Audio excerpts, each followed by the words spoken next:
दोस्तों नमस्कार, मेरे इस स्पिरिचुअल ज्ञान चैनल में आप सभी का हार्दिक स्वागत है। दोस्तों, महाभारत केवल एक युद्ध की कथा नहीं बल्कि इसमें प्रेम, त्याग, प्रतिशोध और निष्ठा की अनेक कहानियां छिपी हुई हैं। इनमें से एक है कर्ण और द्रौपदी की अधूरी कहानी। एक ऐसा संबंध जो स्थापित हो सकता था परंतु नियति ने इसे असंभव बना दिया। द्रौपदी पांचाल नरेश द्रुपद की पुत्री, अद्वितीय सौंदर्य और बुद्धिमत्ता की धनी थी। जब उसने स्वयंवर का आयोजन किया तो यह पूरे आर्यावर्त में चर्चा का विषय बन गया।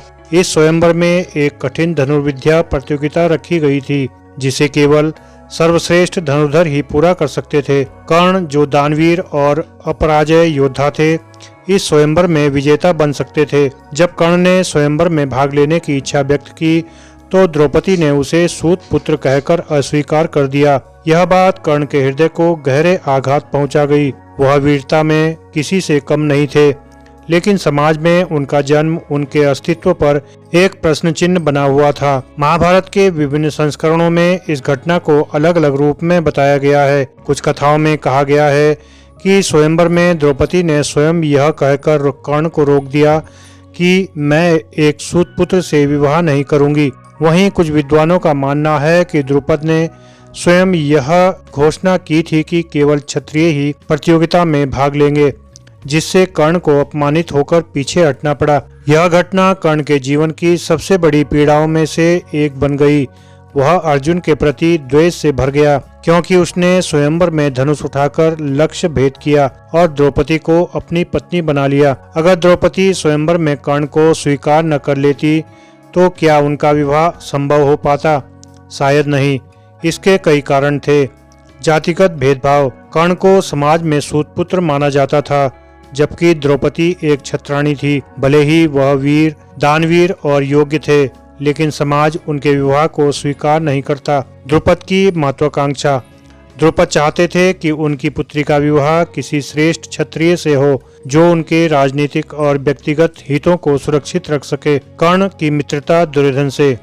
कर्ण दुर्योधन के परम मित्र और अंगराज थे। यदि द्रौपदी कर्ण की पत्नी बनती तो वह कौरवों के पक्ष में हो जाती, जो पांडवों के लिए अस्वीकार्य था। द्रौपदी का स्वयं का निर्णय।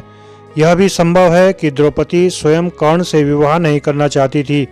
वह अर्जुन को पहले से ही पसंद करती थी और अपने हृदय में उनके प्रति प्रेम भाव रखती थी। स्वयंवर में अपमानित होने के बाद कर्ण के मन में द्रौपदी के प्रति एक प्रकार की कड़वाहट उत्पन्न हो गई। जब कौरव सभा में द्रौपदी का चीरहरण हो रहा था तब कर्ण ने दुर्योधन का समर्थन किया और उसे वेश्या तक कह दिया। यह कर्ण का सबसे बड़ा नैतिक पतन था।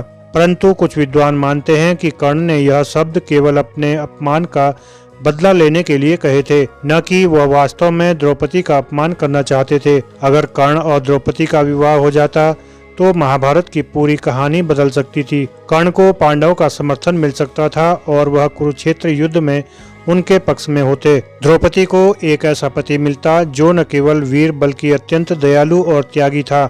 महाभारत का युद्ध शायद टल सकता था क्योंकि कर्ण के पांडव के प्रति द्वेष का एक बड़ा कारण समाप्त हो जाता। दोस्तों, कर्ण और द्रौपदी का विवाह केवल कल्पना में ही संभव था।